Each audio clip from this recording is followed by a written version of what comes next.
Čia vienintelė kepurė, kurią radau. Pirties? Nu gerai, pasivom šitą ir važiuojam, pasigniukam.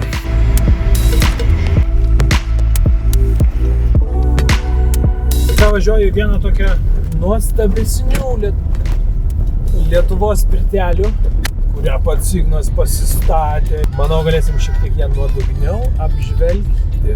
Žiūrėkit, čia pirtelė, o čia mano pirties guru su labai gražia barzda. O čia jis kūrė pats savo periodinio kūrenimo krosnį. Žiūrėkit, koks čia metalas. Čia jis darosi pats virinimo staklės stalą. Čia yra kampas, kuris yra super status. Čia net yra standartai. Jo, čia jau dėsis malkas. Ugnis eis pro šitą tarpą pradžiai. Čia dar viena grotelė bus dar ant viršaus. Okay. O čia bus akmenis viršui. Kaminas bus šitoje vietoje. O tu savo žiūrėkit, kokį spjūkliuką turi. Čia gali atsipjaut akmenuką.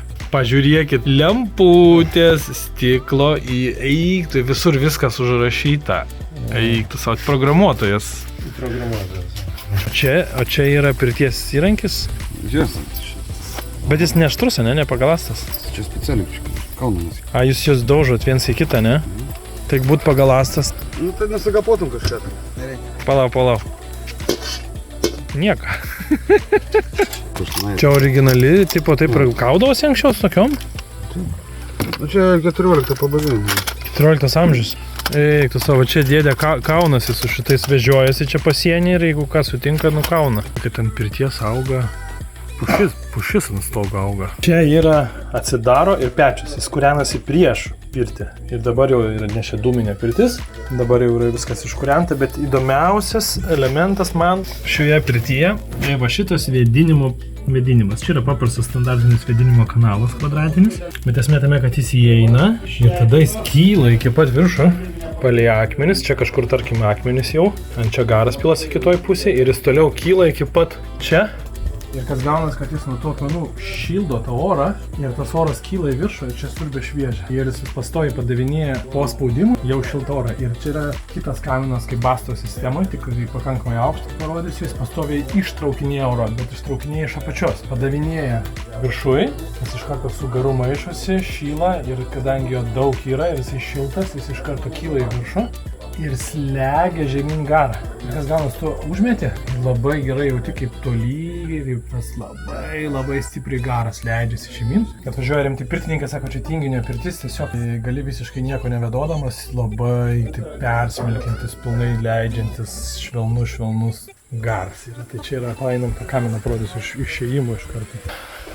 Taip, čia yra rąstai, jie yra reklaiminti, refurbished.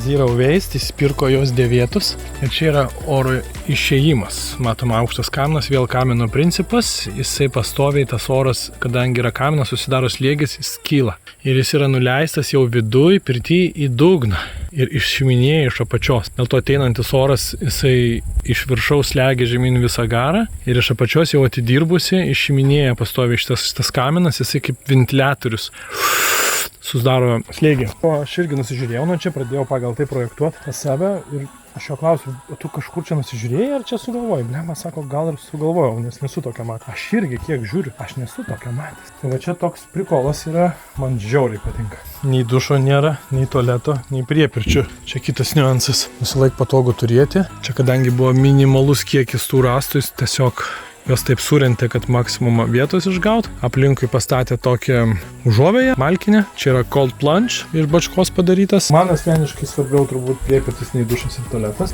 nes tradiciškai ten viduj viską apsiplauni, pasifiksuoju, šilto, šalto, apsiprausi, no problemų.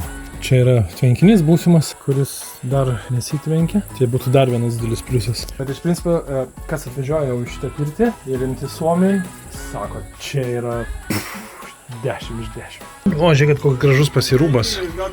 Firminis. Bet aš jūs noriu viską čia parodyti, kol hebra išėjus. Čia yra... pafilmuosi čia. Čia yra tie akmenys. Ta krosnis yra, 100 tonų sveria. Virš tos krosnis yra va tas juodas vamzdis. Čia paduoda orą. Jis nuo tų akmenų šyla ir kamino principus įsiurbia. Čia yra bakas su vandeniu. Čia beje šildomos grindys elektrinis yra plytelė. Čia yra va dušas.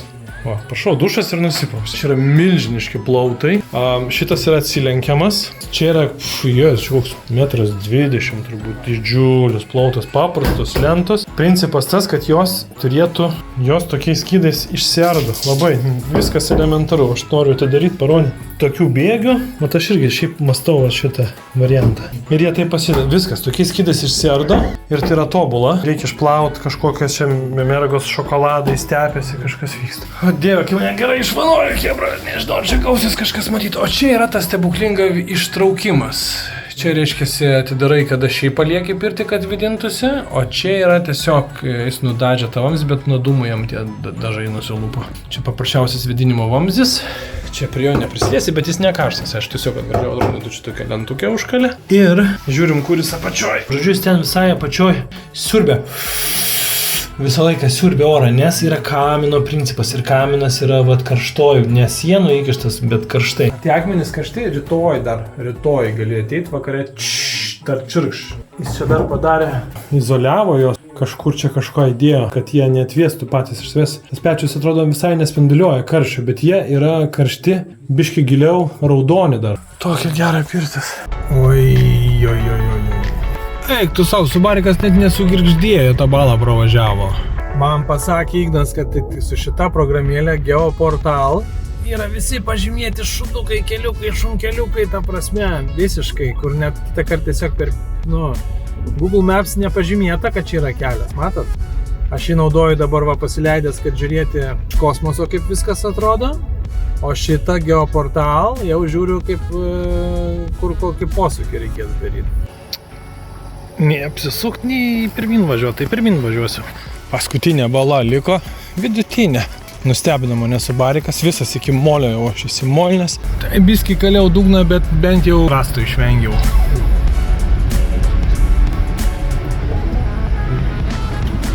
Sudėtingiausiai privažiuota stovyklavietė, kokią sumatęs. Gerai, kad neploviau prieš važiuodamas.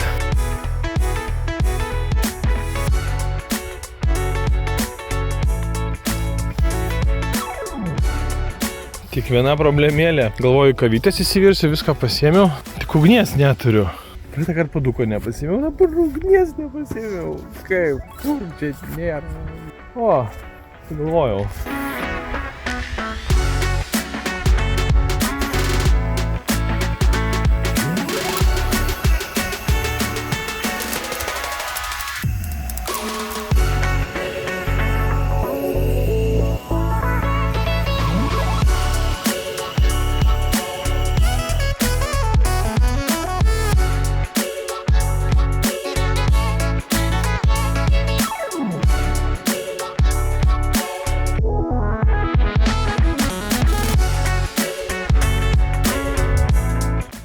Žiauriai nenorėjau pradžio važiuoti, todėl kad čia netelpa mašina ir tada turi šitą ratą kažkur, čia visur labai gilu. Atvažiavau čia, galvoju, kaip čia nenoriu grįžti atgal, būčiau žinojęs, kad čia tokia bala bus, reikėjo nevažiuoti, įsipurtino mašiną, įbraukiau biškį sparną, biškį dažus subraižiau.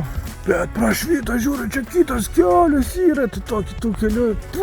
Ilgesnis šitas kelias toks buvo apžėlęs, nes jau nieks nevažinėja, nes sugadintas ir tas kelias, tai nuo problemų, apėjau dabar didelį ratą, gerą valandą pasivaikščiau sparčiai ir sugalvojau, kaip galvos įsivirti. Nuo kumos kerka, bum, nes pasėmiau balioną žiūrtuvėlę, tai ne.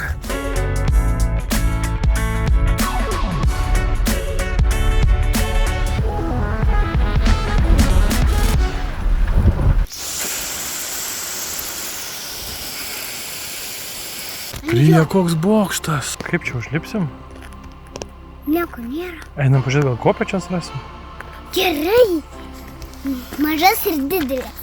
Aš ant mažų lipsiu, o tu ant didelių, gerai? Gerai. Atsargiai. Kaip fainai, visiškai medinė konstrukcija, labai gražu, saugu, metalinės įstrižainės. Pažiūrėk, čia trakinta, galim lipt laip. Va!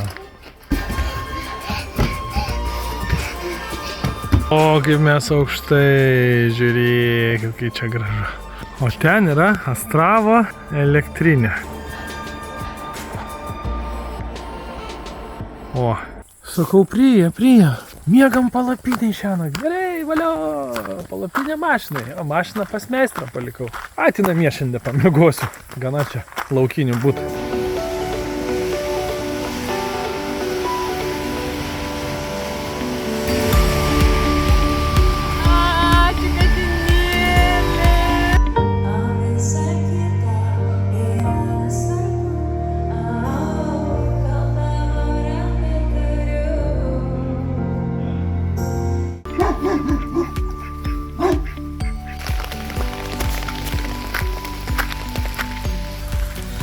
Kuku.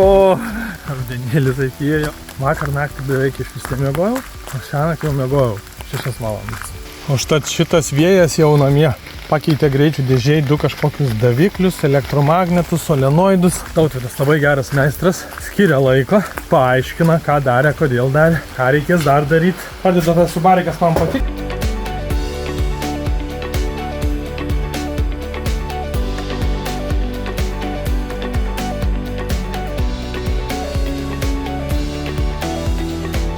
Dirbu toliau prie šito projektėlio. Apiploviau biškai, kai naujas atrodo. Dabar reikia sutvarkyti pagrindą. Žiūrėkit, kiek čia tų šliužų eina. Kadangi čia jų tiek eina, tai galvoju, ką čia padaryti, kad jų tiek neįtų į vidų. Aišku, čia dabar viskas šlapia, tai jam patinka.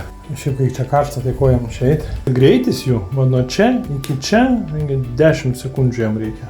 Gražus sandėliokas. Iš lauko apsipjausius tas plevelė. Dar biškai žviriuko pasilyginimui. Čia, manau, verta pasidalinti mano triukais. Čia yra Zero Waste celofanas. Nuo strojkės liko. Kodėl aš jį tiesiu? Tam, kad žemė yra visą laiką drėgna. Nori, nenori. Ir jinai visą laiką garuos. Ir čia drėgmė bus didesnė. Jeigu aš patiesiu celofaną, tai gaunasi hidroizoliacija. Ne kiek hidro, kiek to garo. Dabar užklosiu plevelę. Tada užklosiu apsaugą nuo pelių. Dar viena plevelė ir akmenų. Atrodo komplikuota, bet jeigu pavyks padaryti, kad čia nes turėt sandėlį, kuriame nėra pelių kaime, tai čia tik tai didžiausi bajorai gali savo tai leisti.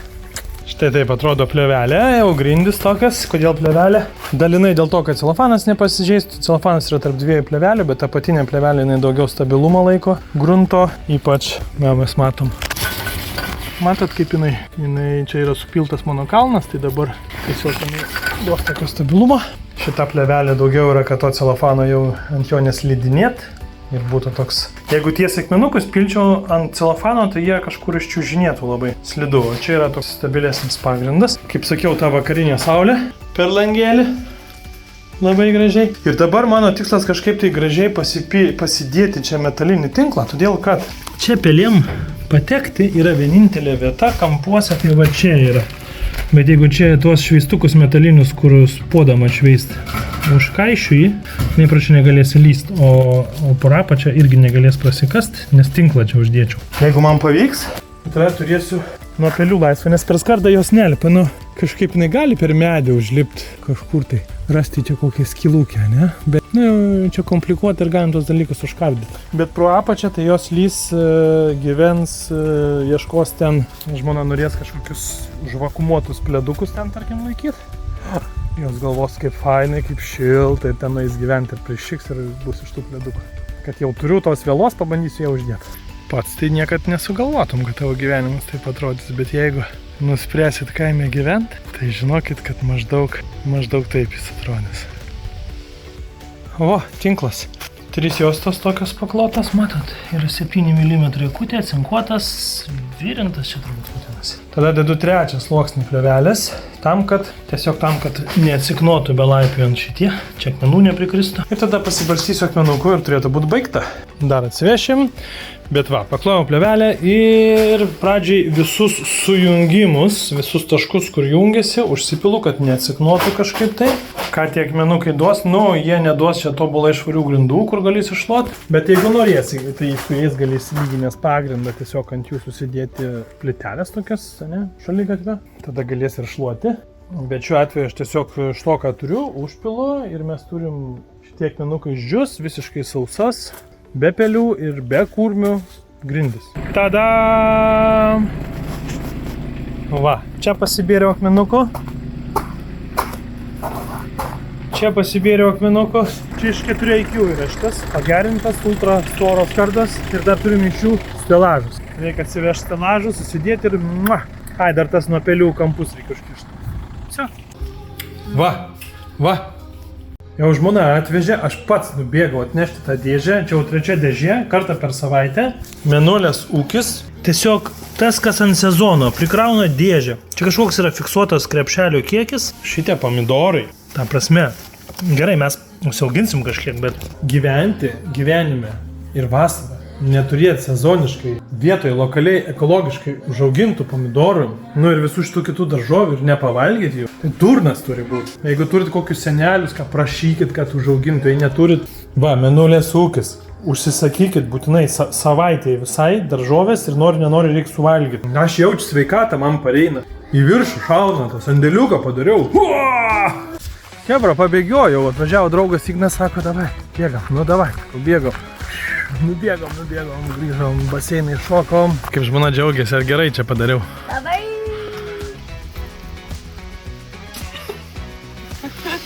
Tai va, apsaugota nuo kurmių, pelių. Fainai, labai tiek menukai.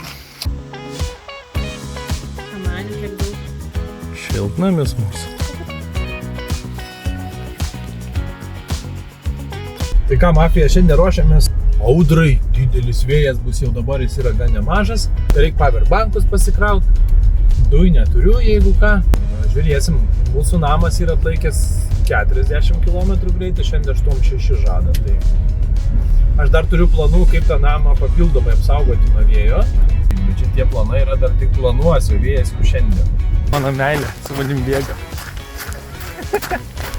Kažkaip pabėgiojau antrą dieną, taip jėgų atsiranda veikti ryžtingai. Iš kur čia to mūsų tiek? Karštas jaunuolis bėga nuo mūsų. Bėgimas yra lengviausias būdas pasikelt nuotaiką. Kad ir kur esi, kokioje vietoje pasaulio šaly, užsėdi kėdus ir bėgi. 15 minučių ir tu jautiesi geriau. Nėra kaip apeit neįsimiegojimo gyvenime. Reikia turėti kažkokį tikslą, kuris tave motyvuoti labiau negu TikToko mergos ar kokios nesąmonės.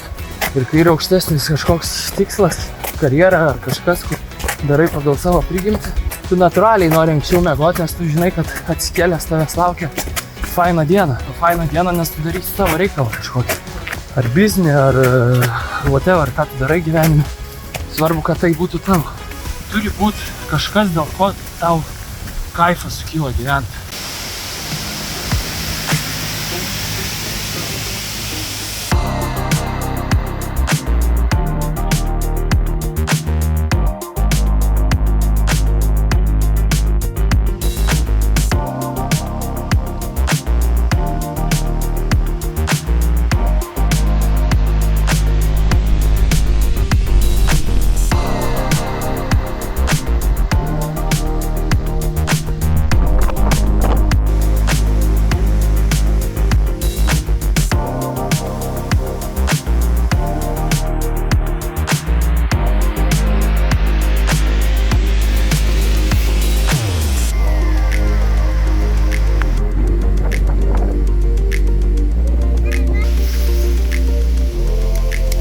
Privalgiau slivukių, oboliukų, žalių, nežalių, vos spėjau parbėgti. O mes jau ėjom su žmona apžiūrėti.